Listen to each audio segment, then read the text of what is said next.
सबके काम, पूर्ण करत सबके काम, पूर्ण करत सबके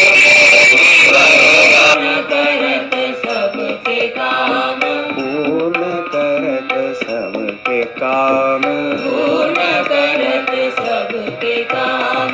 राम राम सीता राम, राम राम सीता राम, राम राम सीता राम।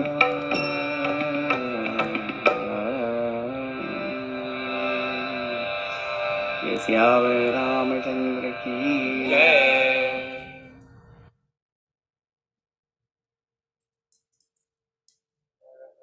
हरे रामा राम रामा हरे हरे,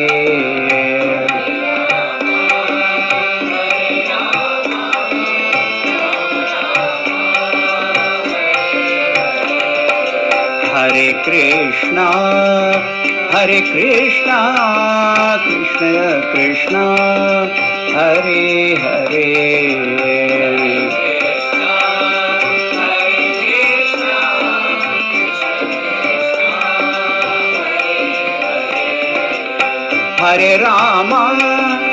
हरे रामा राम राम हरे हरे,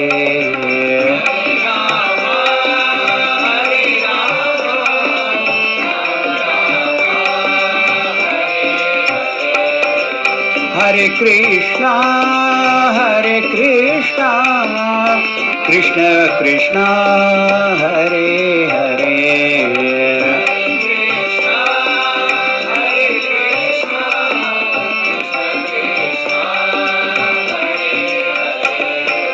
हरे रामा राम राम हरे हरे,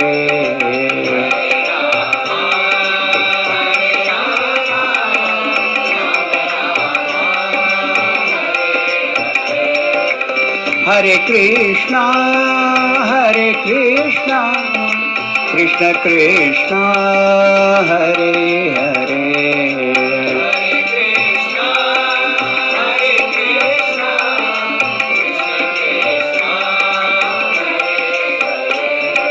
हरे Ram Ram Ram Hare Hare,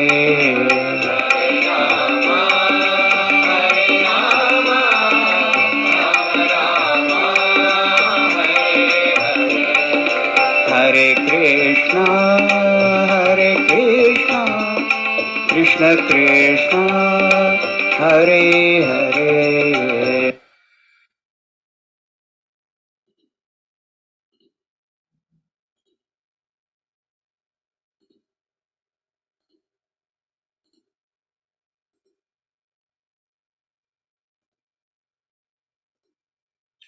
Hari Om everyone. Can you all hear me and see me clearly? Awesome. As of the beginning of this class, I think we have had only one question for today, and we can wrap it up as soon as that question is answered, because there's only one question. I cannot create questions and then arbitrarily keep answering them on myself. So let's see, after answering that question, if you all feel that there is another question, raise your hand and let's see how long we can stretch it today. So let's begin with prayers. Hope and pray that all of you are doing well, and let's get into it.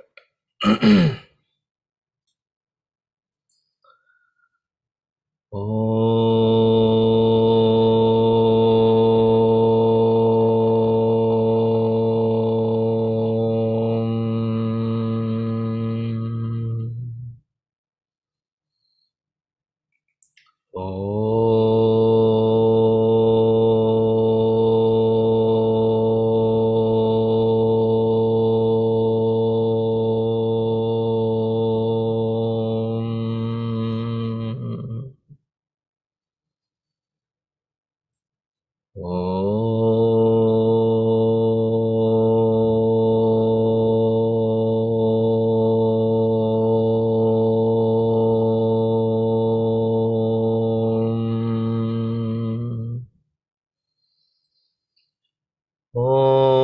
सहनाववतु सहनौ भुनक्तु सह वीर्यङ्करवावहै तेजस्विनावधीतमस्तु मा विद्विषावहै ॐ शान्तिः शान्तिः शान्तिः गुरुर्ब्रह्मा गुरुर्विष्णुः गुरुर्देवो महेश्वरः गुरुरेव परं ब्रह्मा तस्मै श्री गुरवे नमः तस्मै श्री गुरवे नमः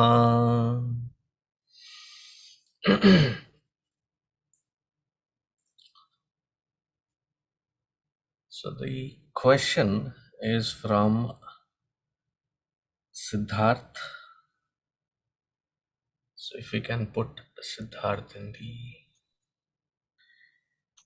Ayan, Swamiji. How are you, Bonava? Bonan Swamiji, Mirelo Naru. Doing good. I'm just trying to reach out to your question. Do you remember your question? Yes, I do. Okay. Go ahead. Exactly, ella rasanu okkari chudni. So my question is the following. So last time we had this session, Swamiji mentioned how we should not consider moksha as a sense of a desire because all other like vyavaharika level desires are related to a procurement of something or maintenance of something. And rather, moksha is not procuring or maintaining something, but rather it's just being aware, making oneself aware of one's own true nature. But how should we understand the notion of mumukshutva? Oftentimes, I've seen it translated as a desire for liberation, for moksha. And even in looking at a Sanskrit definition, in Viveka Chudamani, Shankaracharya writes, Moktum ichcha mumukshuta. And there he uses the term ichcha. So how are we supposed to understand ichcha in this context and how to differentiate it from what Swamiji was defining as desire in the previous case? So let us look at the situation if it was a desire.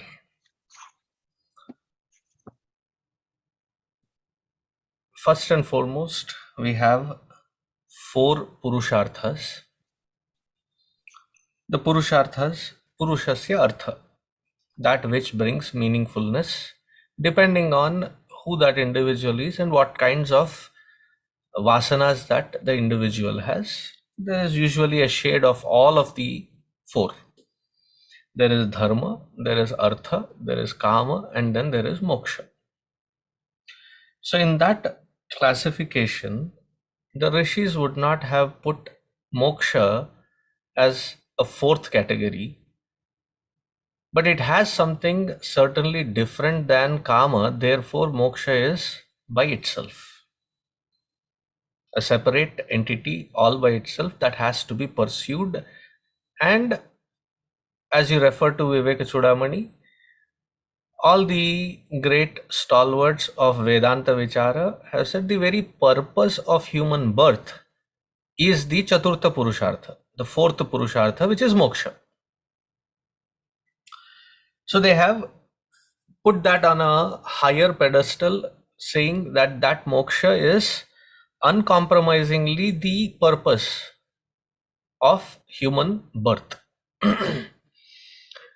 Now, if it becomes a desire, anything that is desired, you acquire. And what have we seen with regards to anything that is acquired? We have seen in our experience that it can be immediately lost because it is not of the nature of permanent. That which has a certain birth, jatasya hi dhruvam mrityuhu dhruvam janma mritasya cha. 2nd chapter of Bhagavad Gita, that which is born certainly has an end date. That which has a manufacturing date will have a expiration date. You go to the produce section and any box that you pick which has an MFG will have an EXP, because that has been manufactured, that has been created, that has been acquired, that has been done. It will get undone. Moksha is not to find something into a la la land of a feel good factor.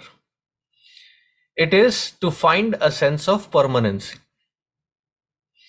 That sense of permanency, if it is not promised, then I already have that experience of having temporary things which gives me bursts of joy.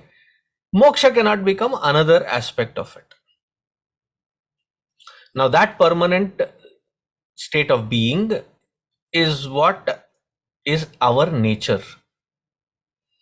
Knowing it, realizing it, and abiding in it as my true nature is what we call the experience of enlightenment, experience of moksha.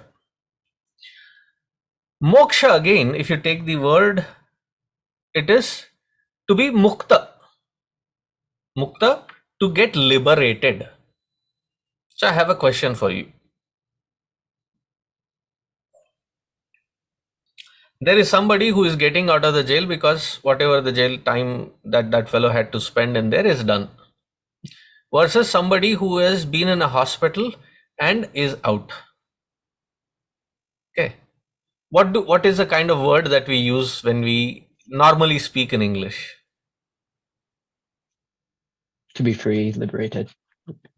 From the jail, when somebody gets out, what do we call them? He is out of the jail is one simple way of saying. What is the other way of saying? Freed. Right? He is freed from the jail. Whereas when it is from a hospital, it is discharged from the hospital. Right? You don't say that that fellow is freed because he was not bound there. So mukta is liberating, getting out of the clutches of something. All the clutches that we can put is the entity called the ego, which is holding on and creating the layers of clutches around.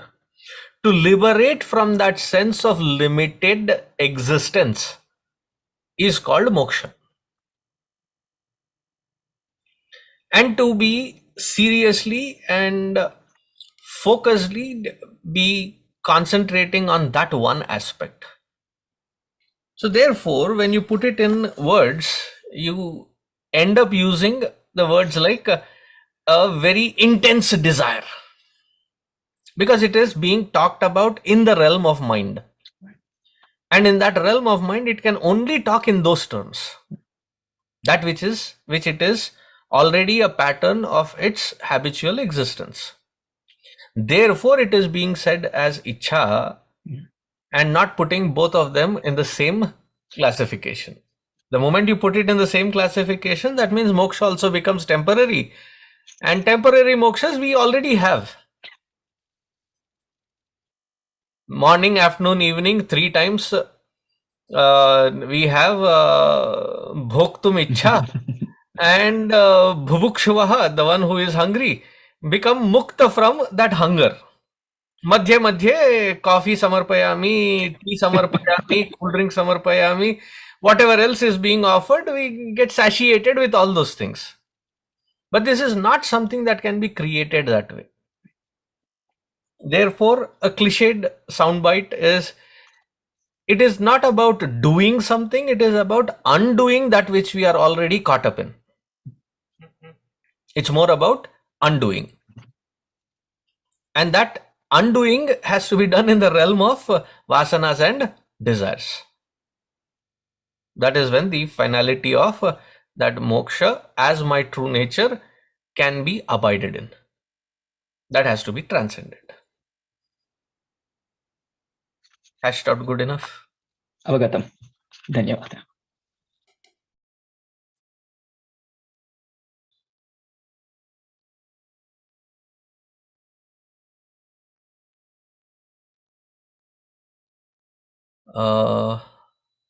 Okay, we can. Hari has a question. Let us put Hari in the. Swamiji, piggybacking off of Siddharth's question here, where I can think I'm mukshu, that my desire is for that liberation. It's nothing egocentric here. But oftentimes, in my limited understanding, if I feel that I want a certain thing, but actually it is egocentric, I'm not doing it for that right reason of getting liberated, how I'm bound. It's for some egocentric, as Swamiji puts it, feel a good feel. Then what are those markers that I can differentiate for myself in my mind? Is my mumukshutvam actually pure going for moksha, or is it only for my self-aggrandizement?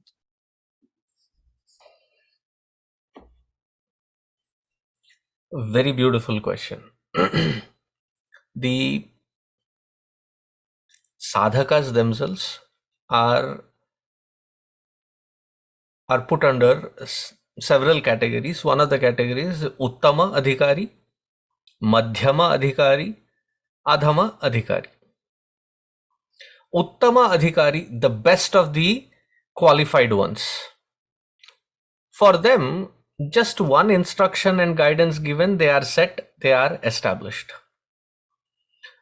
Great stalwarts like Prahlada, Dhruva, Nachiketa, one instruction was sufficient to take them there.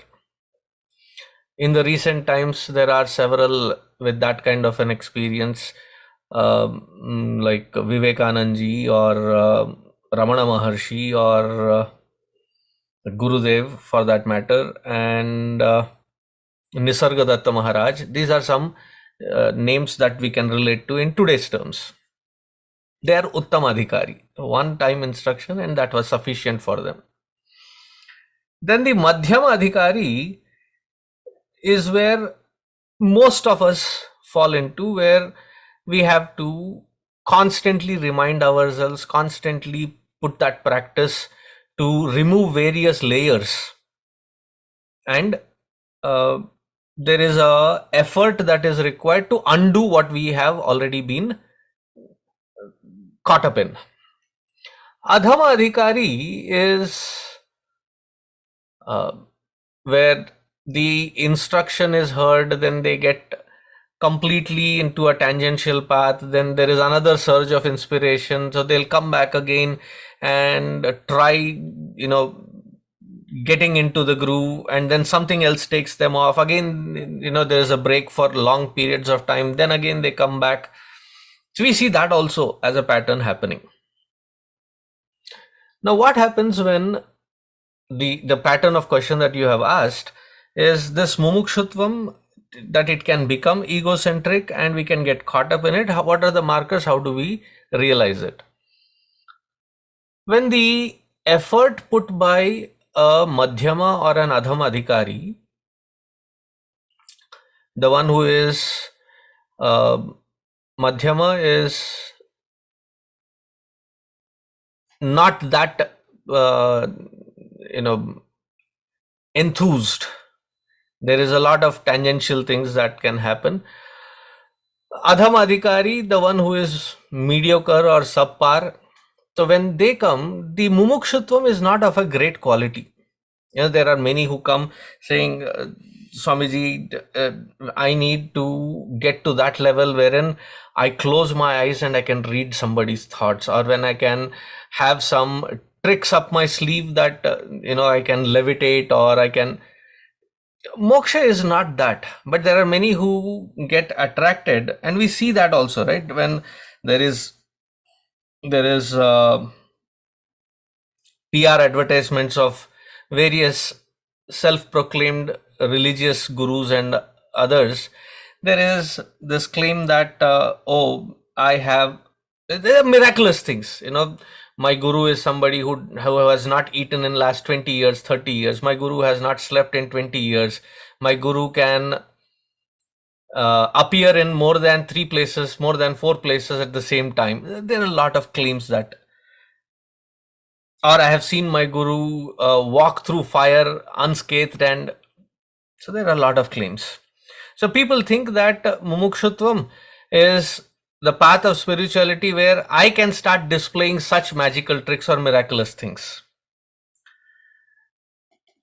So all the purpose of the spiritual sadhana becomes in acquiring something. There's a beautiful example that comes in Ramakrishna Paramahamsa, Swami Ramakrishna Paramahamsa ji's life.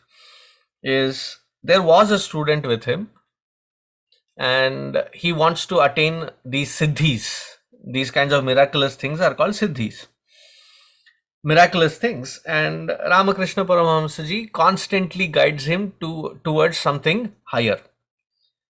Frustrated with it, the student says, I quit, and he leaves. After 12-13 years, he comes back again and meets Ramakrishna Paramahamsa ji on the banks of Ganga ji, and he quickly takes him towards Ganga ji and he says, look what I have achieved. And he walks across the river. Like he can walk on water. And he says, look what I have achieved. He said, that's amazing, a good effort. How many years did it take you to walk on water? Then the student says, it took me about 12 years of the sadhana. Now I can walk. In those days, the currency was like 1/100th of a rupee coin. They said, if I give that much, 1 anna, if I give that much, the boatman will take me across the entire day across Ganga ji with that 1 anna. For that, you have spent 12 years in the name of sadhana. So there are markers is when I am doing sadhana for the purpose of putting myself on a pedestal. I am more important than the rest of you, and I am something greater than you because I have learned something, or I can memorize something, I can regurgitate it at will. But these are not the markers of a mumukshu. These are markers of good, sharp intellect. But to transcend is when you are ready to drop, that individual is ready to drop these kinds of claims of being in a spotlight. I'm not talking of the Zoom spotlight, which we both are today now in. I'm talking of the spotlights in day-to-day life where you want to be the center of attraction, the spotlight, the limelight, where the ego gets the gratification. So Adi Shankaracharya ji in Bhaja Govindam also mentions that in several shades, and he says, Jatilo mundi lunchita keshaha kashayambara bahukruta veshaha. Right? So he mentions that very clearly, and look at the courage with which he mentions it.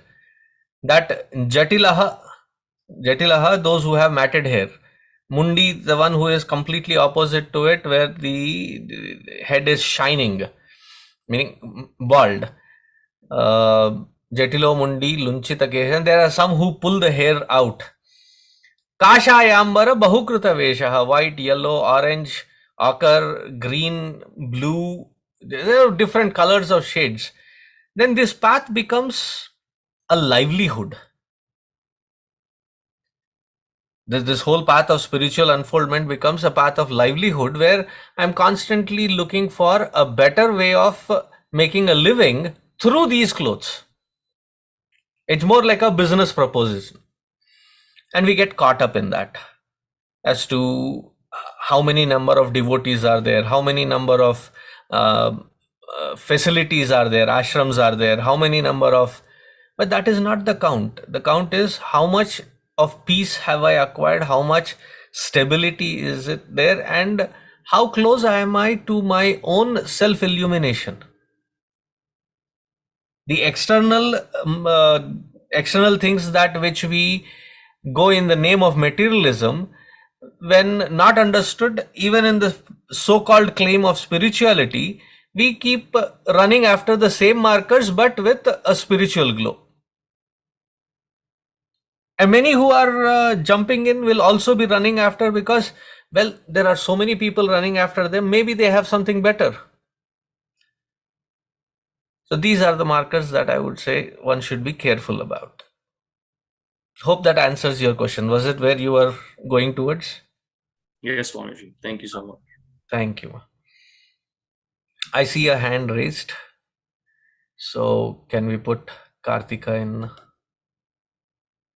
Hari Om Kartika. Hari Om Swamiji. It looks very pleasant behind you. Yes, we're actually, my friend and I were at a Krishna temple here in West Virginia, so I'm not in Charlotte right now. Awesome, awesome. Yeah. So my question is that, the key to moksha is within us itself, but we feel like oftentimes it's so distant. So how do we convince ourselves that it's not so distant? And two, how do we convince ourselves that, okay, in this lifetime, we can actually achieve may not be the right word, but get to the point of self-realization? What is it that makes you feel that it is that far away? To be honest, Swamiji, for me, it doesn't feel like that far away. It's just that a conversation that I was having with someone, and they were telling me that what is the point of doing all of these, things when maybe in this lifetime we're not going to even get there. So it's like I was, I guess that made me think, okay, how do I justify this in a better way to myself and to other people? First off, you don't need to justify to anyone. This is your inner awakening and your inner journey, which is all by yourself, for yourself, to be yourself. So it is not a justification to the world or anything in the outside. Okay. That is the first one. Second one is, let me ask you a counter question. This is what Gurudev had asked when somebody had asked a similar question. Gurudev had put this question. His question was, how far do you think is the dreamer from the waker?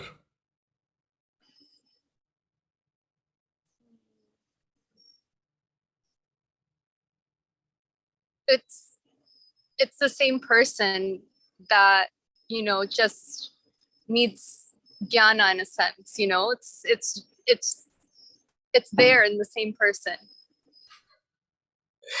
There is no difference is the answer. They just have to wake up. Mm-hmm. And there you are in the waking world. So all the distance that we talk about, all the gap that we see is not that in the sense of time and space.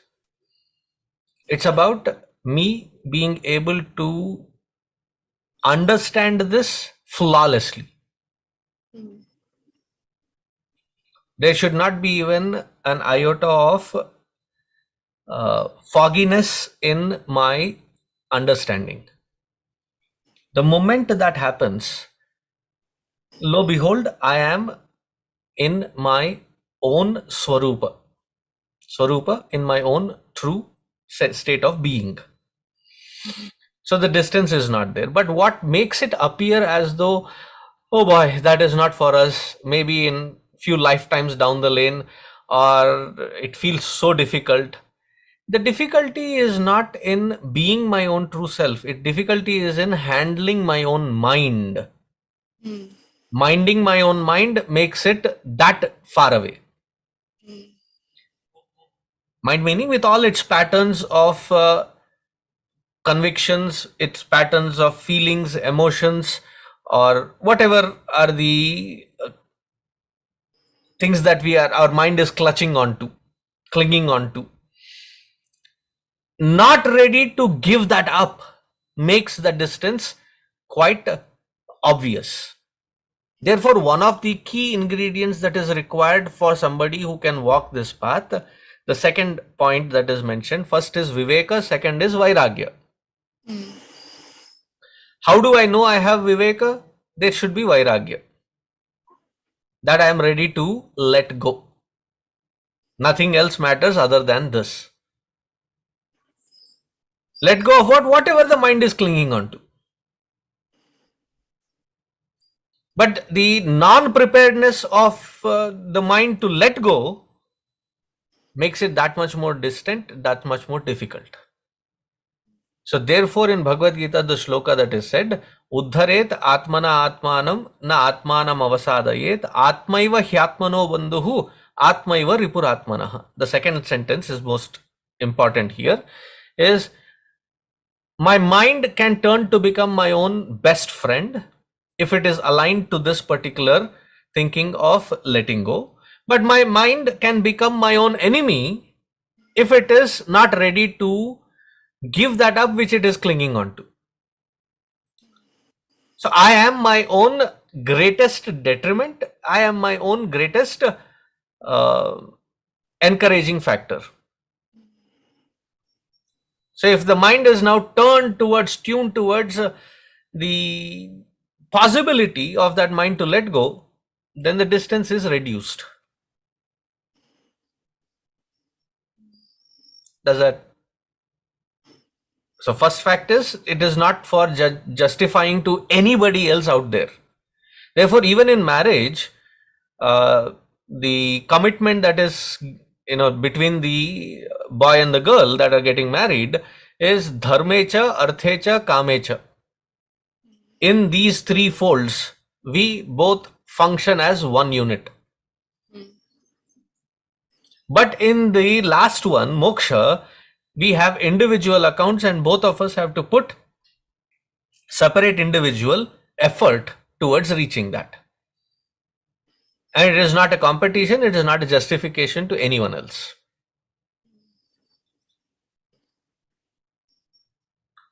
Yeah. Oh. Thank you, Swamiji. Hari Om. Yeah. Okay, Siddharth. Maybe we can let Ashwin go next since I already asked one question. He can wait. You have been Okay. up with your hand. Okay. I'll get to him too. Okay. Sorry. So my question is this notion of moksha that we talked about, is it only of something found in the Vedanta darshanas? Like whether like Visheshadvaita and Advaita will have different definition of what moksha is, but is that the essential concept only in Vedanta darshanas? Because like for yoga, I think the highest is just like the yoga samadhi, or for Mimamsakas is everything's based of like Swarga Kamo Yajeta, right? Just do whatever yaga for Swarga and just based off that, right? So is moksha specific to Vedanta, like that concept? Yes, the Uttara Mimamsa Vedanta Vichara is when the moksha is crystallized as we are discussing. And imagine within the dharmic fold, moksha is not the criteria for the karma kandans. Moksha is not the criteria for the yogins as the Ashtanga yoga path. It is only in the Uttara Mimamsa part, which is the Vedanta Vichara. And even that, moksha as defined in the other paths, the other sampradayas, where they say reaching to the Ishtadaiva Loka and Sayujya, Salokya, Sarupya, Samipya, look-alike like your Ishtadevata, being there in close proximity, being able to serve that Ishtadevata, so these kinds of markers, they call that as the Paramavadhi or Moksha. Then there are those who say there is no oneness. You can always be in the service of that divine, whether it be here or in that world. That is what they define as moksha. Out of the dharmic context, this aspect of moksha and its nuances, I would say it cannot be seen in this kind of definition elsewhere. There are other kinds of enlightenments and other kinds of definitions, but it is not the same. So yes, it comes in the Vedanta Vichara with this kind of understanding. Thank you, Swamiji. Let's have Ashwin. Hariom. Okay, 1 second, Ashwin. Let us put you in. There you go. Go ahead. Yes. So I'm curious, how much would you say a Brahmajnani is affected by their vasanas? Because we see different examples of Brahmajnanis who act differently. Maybe they'll do different things. Some will stay in solitude, others will go out. But we also say that the Brahmajnanis are transcending their vasanas. To what extent is the vasana still play a role in how they act after when they're in the state of realization?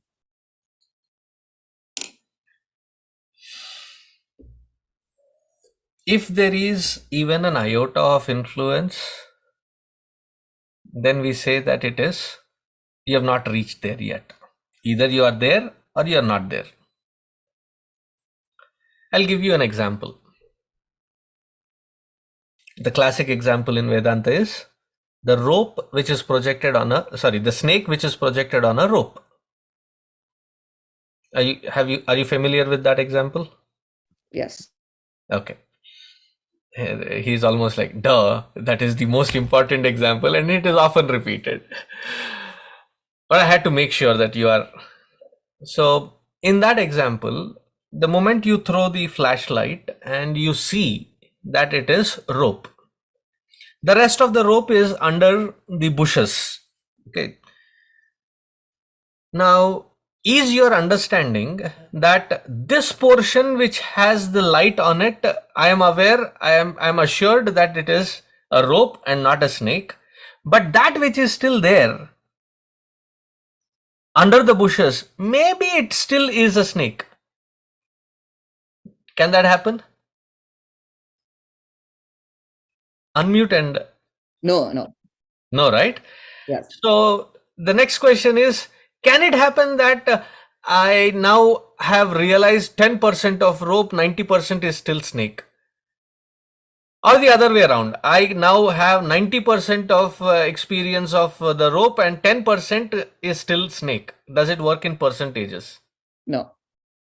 Either it is or it is not. Right? Right. So, the experience and abiding in the self is complete unto itself. Though the experience of my true nature and my abidance in it is complete unto itself, the body, mind and intellect have their prarabdha, which still continues. Just like when I turn the fan off, the fan still revolves. The classic example that is given in Vedanta Vichara is the potter's wheel. Though the potter has stopped rotating it, it still continues to rotate as long as the momentum lasts. That momentum we call it as prarabdha. Prarabdha of what? There is no more individuality there. Prarabdha of the body, mind and intellect.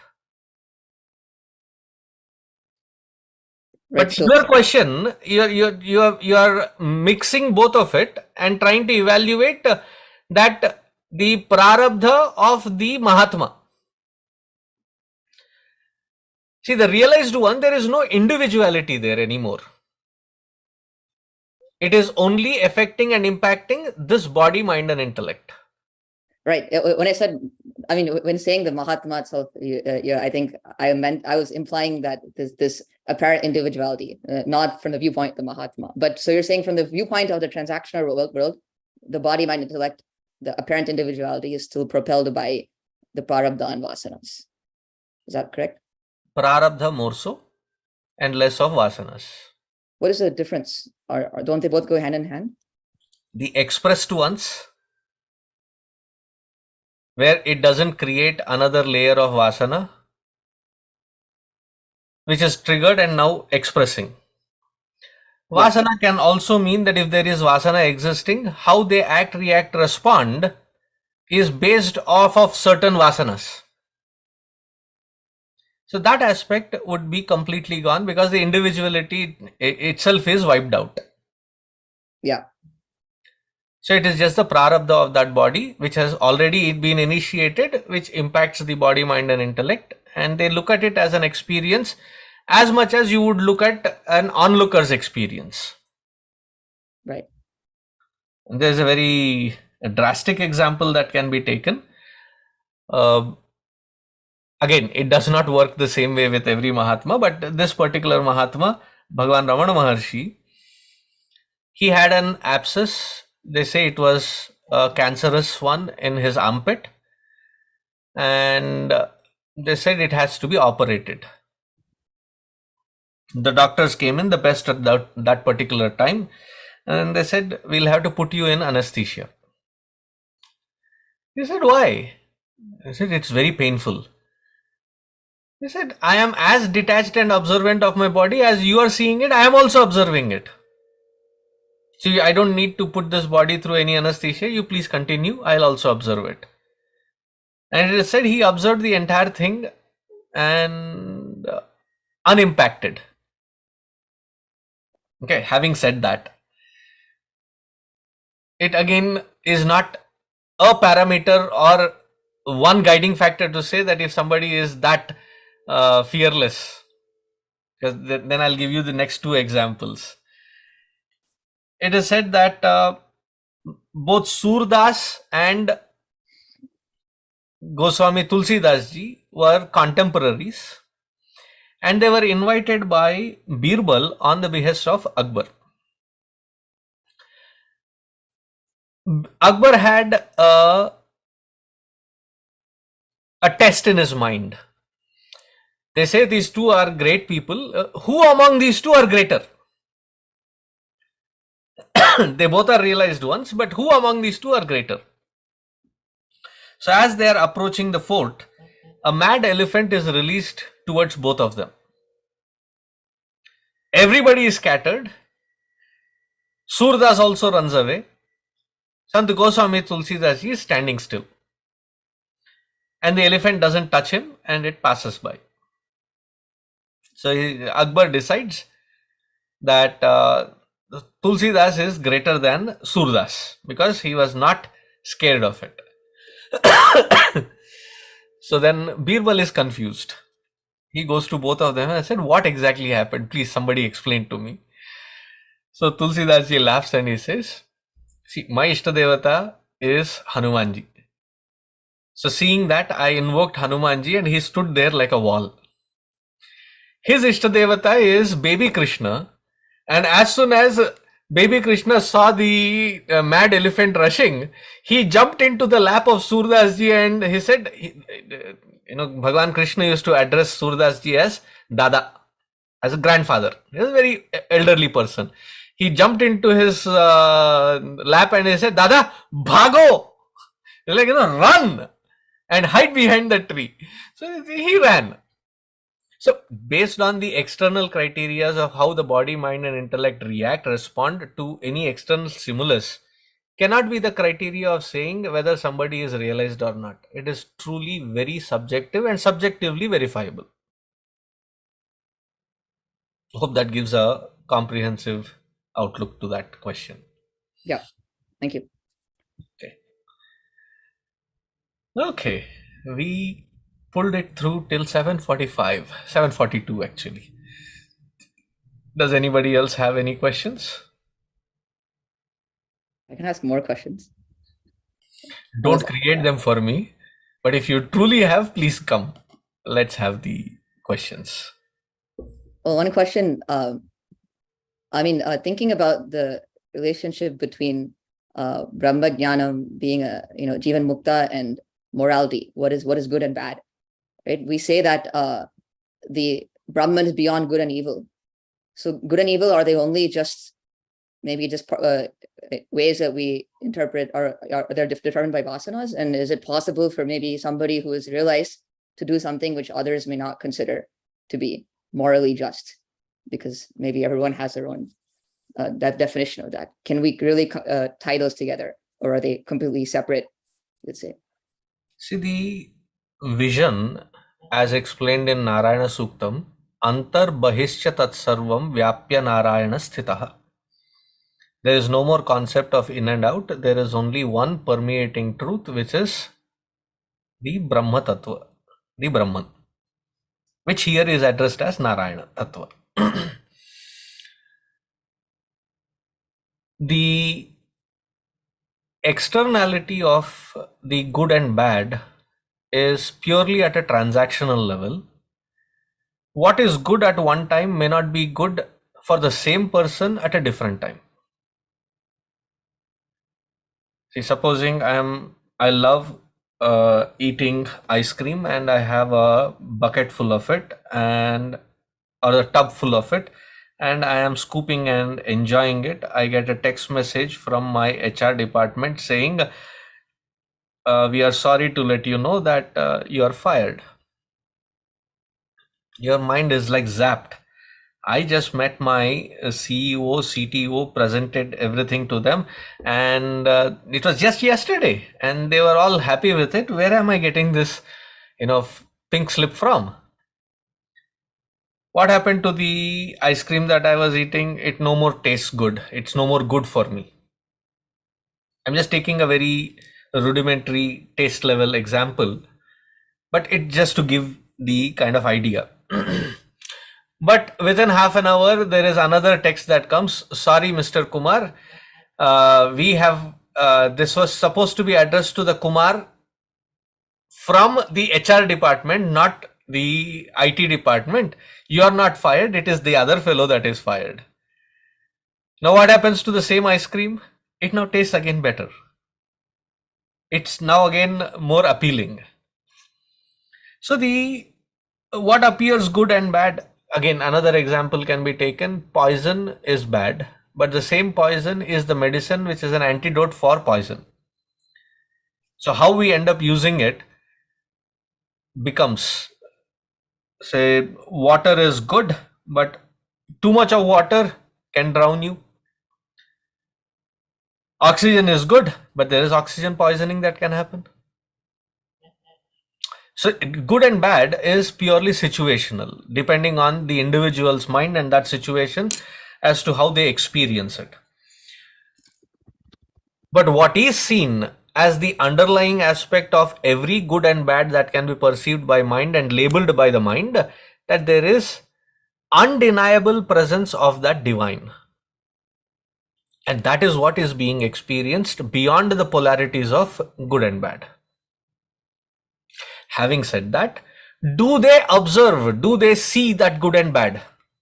If there is something ugly, will they be able to recognize it as ugly? Yes, they will definitely be able to recognize it, but they will not allow themselves to become judgmental or be impacted by it. They can clearly see that that is how the mind is reading it and not get carried away, not get cocooned in that impression. Yeah, thank you. We can take one more question before we can say good night today. So do you have one more question? You're asking me or anyone? Everyone, and you, because you are on the spotlight. So you too. Maybe as a follow-up to my good and bad question, right? Okay, go ahead. So as you're saying, Brahman is beyond good and bad, and even many issues, you could say people disagree on them because we have different views of what is good and bad. It's completely situational, right? So how does this work with the guru sishya relationship? If a sishya, I think there likely have examples of this before, where the sishya and guru may disagree on something, whether something is good or bad, yet the sishya still follows the guru. And I don't know if this was there with like Ramakrishna and Vivekananda, or there was some element of disagreement, but I don't know if there's examples you have of that in the past, and how have these sishyas and gurus dealt with those kinds of morality disagreements?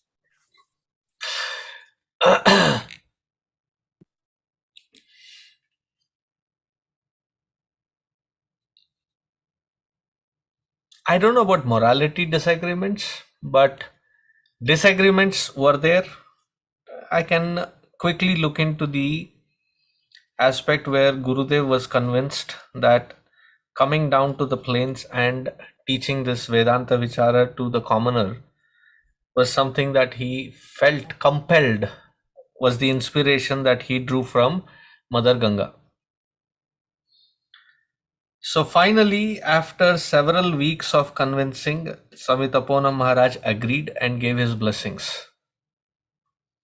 So somebody at a later stage asked Gurudev, what if he had not blessed, he had not permitted? They said, this was Gurudev's words. For me, Guru is that Brahman in a physical body. And his guidance, his blessings would be the first place that I would start off of. And if that was not, then I would have been continuing right there in Uttarkashi under his feet, at his feet. So that is the commitment that when we talk about Guru Shishya relationship, it is from the standpoint or the understanding that this is Pratyaksha, verily my Bhagavan himself. So much so that in Shvetashvatara Upanishad, the very last mantra, Yatha Deve Tatha Gurau, the kind of intensity that we have of devotion and dedication and surrender towards Bhagavan, that has to be inculcated towards Guru as well, because he is Pratyaksha Brahman right in front of you. Gurureva Parabrahma Tasmai Shri Gurave Namaha. And that is the experience of Guru Shishya Parampara. Thank you. Welcome. So I think we can stop here. Before I remove the spotlight, Ashwin, are you a singer? Yes, I sing bhajans and songs. Very good. So can you sing Hanuman Chalisa for us? Sure, yeah. Okay. Do you want to grab the script? I can go ahead. Oh, you can? Very good. So I will get off the spotlight. Please lead us with Hanuman Chalisa this week. Okay.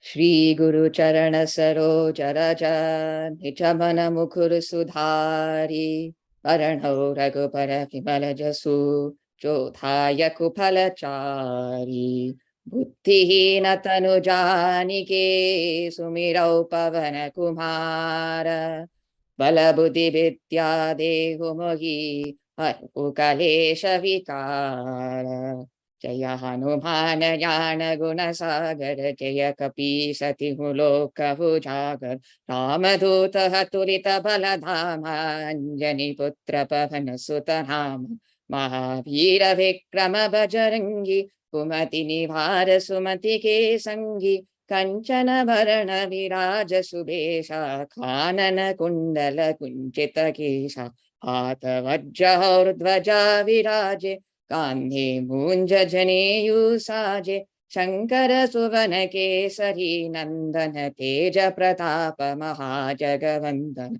Vidya Bhana Guni Ati Chatura Rama Kaj Karibeko Atura Prabhu Charitra Sunibeko Rasiya Rama Lakhana Sita Manabasiya Sukshma Rupa Dhari Siya Hidikava Vikata Rupa Dhari Lanka Jarava Bhima Rupa Dhari Asura Samhare Ramachandra Ke Kaj Samhare Lai Sanjeevana Lakhana Jiyaye Shri Raghuvira Harshi Uralaye Raghupati Kinhi Bahut Badhaye Tuma Mama Priya Bharata Hi Sahabhaye Sahasa Badana Tumharo Yasha Gave Asakahi Shripati Kantha Lagave Sanakadika Brahmadi Munisa Narada Sarada Sahita Ahisa Yamakubhera Jigdigapala Jahante Kavi Kovida Kahi Sakhe Kahante Tuma Upakara Sugriva Hikinha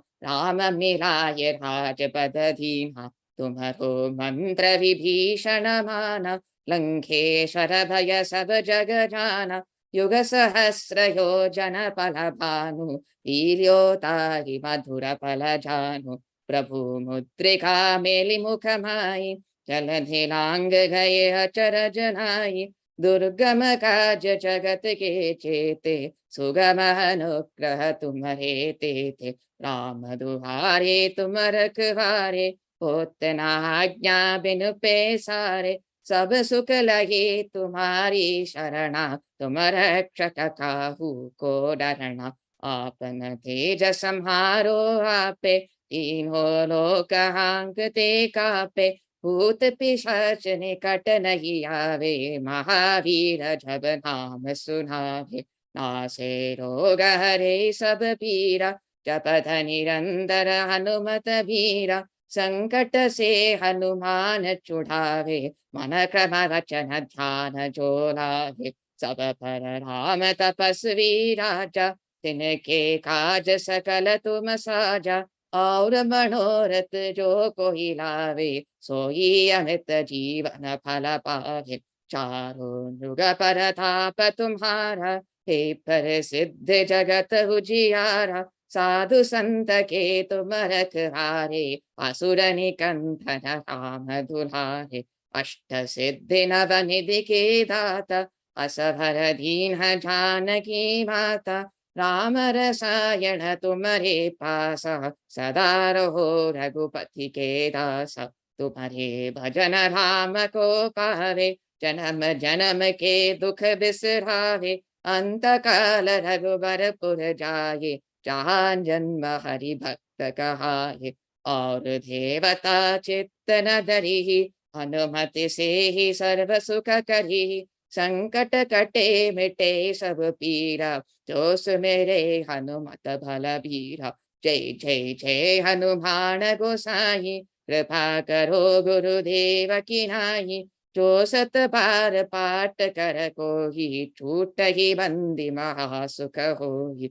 जो य पढ़े हनुमान चालीसा, होय सिद्ध सा की गौरी सा। तुलसीदास सदा हरि चेरा, कीजय नाथ हृदय मह डेरा। कीजय नाथ हृदय मह डेरा। पवन तनय संकट हरण, मंगलमूर्ति रूप। राम लखन सीता सहित, हृदय बहस सुर भूप। सियावर रामचंद्र की जय, पवन सुत हनुमान की जय। उमापति महादेव की जय, बोलो भाई सब संतन की जय। श्री सद्गुरु महाराज की जय। Thank you. Pa. Let us conclude with the Shanti Patha. Om Sarve Bhavantu Sukhinah, Sarve Santu Niramayaः, Sarve Bhadrani Pashyantu, Ma Kaschid Dukkha Bhag Bhavet, Asato Ma Sadgamaya, Tamaso Ma Jyotirgamaya, Mrityorma Amritangamaya. Om Purnamadah Purnamidam Purnat Purnamudachyate, Purnasya Purnamadaya Purnameva Vasishyate. Om Shanti Shanti Shanti. Harihi Om Shri Gurubhyo Namaha. Harihi Om.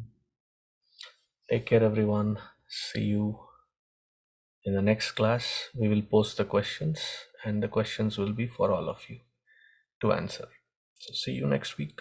Hari Om.